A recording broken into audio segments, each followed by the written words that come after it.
আসসালামু আলাইকুম রহমতুল্লাহি বারাকাতুহু। প্রিয় দর্শক, আজকে আমি আপনাদের সামনে দুটি আমল নিয়ে আসছি। দুটি আমলের কথা আপনাদেরকে বলবো, কোরআনী আমল, শরিয়াহ মোতাবেক। প্রথমটি হচ্ছে, যদি আপনার আমার ছেলে সন্তানের মধ্যে যদি কারো কথা মুখে বাজে, অর্থাৎ বোবা, কথা বলতে পারে না, জন্মের পর থেকে মানে কথা বলতে পারে না, কথা বলে না, বা কথা একদম ভার, কম কথা বলে, 10 বার জিজ্ঞাসা করলে একবার বলে, একদম কথা অনেক ভার, বা কথা বলতে পারে না, বা মুখের সমস্যা, এর জন্য কি আমল রয়েছে, কি আমল করব আমরা, এটা জানাবো ইনশাল্লাহ। 2 নম্বরে, যদি আমাদের ছেলে সন্তানরা, যদি ছোট বাচ্চারা যদি অতিরিক্ত কান্নাকাটি করে, সীমার বাহিরে কান্নাকাটি করে, তাহলে ওই কান্নাকাটি বন্ধ করার জন্য কি আমল আমরা করব, এই দুটি আমল আমরা ইনশাল্লাহ আজকে জানব। প্রিয় দর্শক, প্রথমটি 2 নম্বর আমলটি যেটির কথা বললাম, যে বাচ্চা যদি কান্নাকাটি করে তাহলে আমরা কি করব। তাহলে আমাদের করণীয় হচ্ছে যে, প্রথমে বিসমিল্লাহির রহমানির রহিম, এরপরে দুরূদ শরীফ সাল্লাল্লাহু আলাইহি ওয়াসাল্লাম, এটাও দুরূদ শরীফ। তারপরে আল্লাহুম্মা সাল্লি আলা মুহাম্মাদিন নাবিয়্যিল উম্মি ওয়া আলা আলিহি ওয়াসাল্লাম তাসলিমা, এটাও দুরূদ শরীফ। সবচাইতে উত্তম এবং বেটার দুরূদ হচ্ছে দুরূদ ইব্রাহিম, যেটি আমরা নামাজের মধ্যে পড়ে থাকি। নামাজের মধ্যে যে দুটি পড়ি, ওটাকে আমরা অনেকে দুইটা দুরূদ মনে করি, আল্লাহুম্মা সাল্লি আলা, তারপরে আল্লাহুম্মা বারিক আলা, দুইটা দুরূদ মনে করি, এটা পুরোটাই একটি দুরূদ। যাই হোক, তো প্রথমে দুরূদ শরীফ 3 বার, যেটা আপনার সোজা মনে হয় ওটা পড়বেন। এরপরে লা তুবিকি ওয়ালা তাজার, লা তুবিকি ওয়ালা তাজার, লা তুবিকি ওয়ালা তাজার, এই ছোট্ট এই অংশটুকু, এই কালিমাটুকু, বাক্যটুকু বেশি থেকে বেশি পাঠ করবেন, বেজোড় সংখ্যা দিয়ে 41 বার, 31 বার, 21 বার, এরকম বেজোড় সংখ্যা দিয়ে বেশি থেকে 51 বার, 71 বার, বেজোড় সংখ্যা দিয়ে বেশি থেকে পাঠ করে বাচ্চার ডান কানে ফু দিবেন, তারপরে বাম কানে ফু দিবেন, তারপরে নাকে, মুখে, পুরো বডিতে ফু দিয়ে দিবেন। 1 নম্বর আমল গেল। 2 নম্বর, সেটি হচ্ছে, আচ্ছা, এখানে একটা যে আমলটির কথা আপনাকে একটু বললাম, বাচ্চা কান্নাকাটি বলে, এটা আপনি তেলের ভিতরে ফু দিয়ে, তেল, খাঁটি সরিষার তেল, বাজারের তেলের মধ্যে কেমিক্যাল রয়েছে, ওই সমস্ত তেলগুলা আমরা যথাসম্ভব চেষ্টা করব ব্যবহার না করার জন্য। আমি ইনশাআল্লাহ চেষ্টা করছি ব্যবহার না করার জন্য, খাঁটি তেল খুঁজতেছি, ওগুলো সংগ্রহ করে ওগুলো ব্যবহার করার চিন্তা ভাবনা করেছি ইনশাআল্লাহ। আলহামদুলিল্লাহ, দোয়া করবেন আল্লাহ পাক রব্বুল আলামিনের জন্য তৌফিক দান করে আপনাকে, আমাকে, সবাইকে। তো তেলের মধ্যে ফু দিয়ে ওই তেলও আমরা কন্টিনিউ ব্যবহার করতে পারি। আচ্ছা, 2 নম্বরে, প্রথম যে আমলটি কথা আপনার বলা উচিত ছিল, সেটা হচ্ছে যে, বাচ্চা যদি জবান যদি তোতলা হয়, বা কথা ভার, কথা যদি বলতে না পারে, 10 বার জিজ্ঞাসা করলে একবার বলে, তাহলে আপনার বাচ্চার ওয়েট, ওজন যতটুকু, কয় কেজি আপনার বাচ্চা, 10 কেজি, 12 কেজি, 13 কেজি, যতটুকু তার ওয়েট, ওজন, ওই অতটুকু পরিমাণ চাউল নেবেন। আপনার বাচ্চার ওজন পরিমাণ কি চাউল নেবেন।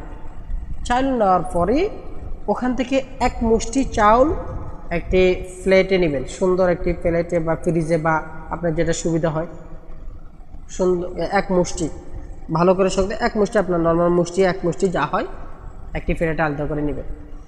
নেওয়ার পরে যে চাউলটি আপনি আলাদা করে নিয়েছেন প্লেটের মধ্যে 1 মুষ্টি, আপনি গভীর রাত্রে প্রথমে 2 রাকাত নামাজ পড়বেন, উজু করে, সালাতুল হাজাত, নফল নামাজ পড়বেন, যে আল্লাহ, আমি যে আমলটি করতেছি, এই আমলটির উসিলা তুমি আমার সন্তানকে কী করে দাও, ভালো করে দাও, বা অন্য কাউকে যদি এই আমল দেন, চাউল পড়া এরকম দেন, তাহলে এরকম করতে হবে। তো আপনি নামাজ পড়ার পরে তারপরে যে 1 মুষ্টি চাউল আলাদা করে রেখেছেন, ওখান থেকে একটি চাউল নেবেন, নিয়ে আল্লাহুস সামাদ, আল্লাহুস সামাদ, আল্লাহুস সামাদ ফু দিবেন, এটা আলাদা করে রেখে দেবেন। আবার আরেকটি নেবেন, আল্লাহুস সামাদ রেখে দেবেন, আবার আলাদা, আল্লাহুস সামাদ। যত বেশি পড়তে পারেন তত ভালো, যত বেশি পড়তে পারেন তত ভালো। আপনার সন্তানের জন্য আপনার মায়া, দরদ, মোহাব্বত আপনার অবশ্যই লাগবে। বিধায় আপনি সন্তানের মুখ ফুটানোর জন্য যা ইচ্ছে তাই করতে পারেন। যদি কষ্ট করে আমলটি করি, একটা চাল নিলাম, আল্লাহুস সামাদ পড়লাম, পুরো সম্পূর্ণ চাল একদিনে না পারলে 2 দিনে, 2 দিনে না পারলে 3 দিনে, হ্যাঁ পড়ব। পড়ার পরে ওই যে চালটা পড়েছি ওই চালটা, ওই যেই চালগুলা তার ওজন মেপে নিচে ওই চালগুলা সব একসাথে করব, পড়া চালগুলা আর ওগুলা একসাথে করব। একসাথ করে আর সবচেয়ে উত্তম হয় যে একেবারেই গরিব অসহায় সত্যিকারী মিসকিন, গরিব অসহায় সত্যিকারী মিসকিন তাদেরকে কি আল্লাহর রাস্তে দিয়ে দেওয়া, প্রথম নম্বর তাদেরকে আল্লাহর রাস্তে দিয়ে দেবেন। নসেদ আরেকটি কাজ হচ্ছে সমুদ্রের বুকে গিয়ে সমুদ্রে ফেলে দিবেন, বা এই বড় মাঠে গিয়ে ছড়িয়ে ছিটিয়ে দেবেন, যেখানে পাখি ইত্যাদি পশু পাখি বেশি থাকে, হ্যাঁ ওখানে ছড়িয়ে ছিটিয়ে দেবেন, পশু পাখি খেলো। এহসান মানে উপকার, আন্তরিকতা মানে পরোপকারী যেটাকে বলা হয়, দয়া মায়া মোহাব্বত দেখানোর সবচেয়ে উত্তম এবং বেস্ট জায়গা হচ্ছে মানুষ, ইনসান। তো আমি যদি মানুষকে দিয়ে দিই, কোনো একজন গরিব মানুষকে, একদম অসহায় দরিদ্র মানুষ, ওইটা খুঁজে নেবেন, তাকে ওই চালগুলো দিয়ে দিবেন, সে খাবে, ওগুলো সে যা মন চায় তা করবে। হ্যাঁ এরকম 3 বার করতে হবে। আপনার বাচ্চার বয়স যদি আপনার ওজন যদি 10 কেজি হয়, তাহলে 10 10 30 কেজি। প্রথমবার এরকম আমল করে যাবেন, এরপরে কোনো আল্লাহ যদি কোনো রেজাল্ট না আসে, দ্বিতীয়বার আবার আমল করবেন, তৃতীয়বার আবার আমল করবেন। যদি তারপরও না আসে, যথাসম্ভব চেষ্টা করবেন আরও বেশি আমলটা করার জন্য, ইনশাআল্লাহ। যদি আল্লাহ সুবহানাহু ওয়া তাআলার কালাম সত্য হয়ে থাকে, হক হয়ে থাকে, আশা করি আল্লাহ পাক রব্বুল আলামিন আপনার আমার দিকে মুখ তুলে অবশ্যই তাকাবেন, আপনার আমার উপর অবশ্যই দয়া এবং রহম করবেন।